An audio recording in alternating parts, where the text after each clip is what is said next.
साचो सतराम।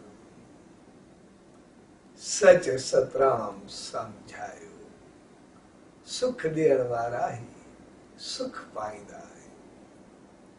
अहिड़े शहंशाह सतगुरु साईं सतराम दास साहिब जे 151 साला जन्म महोत्सव जे शुभ अवसर जेको 22 अक्टूबर खां 25 ताईं संत सतराम धाम राड़की साहब में मल्हायो पियो वञे, सो तव्हां सभु उन में शामिल थी पंहिंजो भाग बणाईंदा ऐं उन सचे साईं जी रहमत पाईंदो।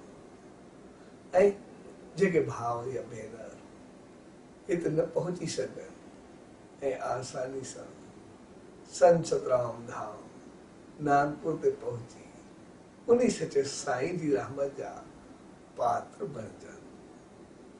सो उन सचे साईं दर इहा ई वेंदी त शायदि उन जी रहमत ऐं आसीस सदाई पाण सभिनी मथां वसंदी रहे।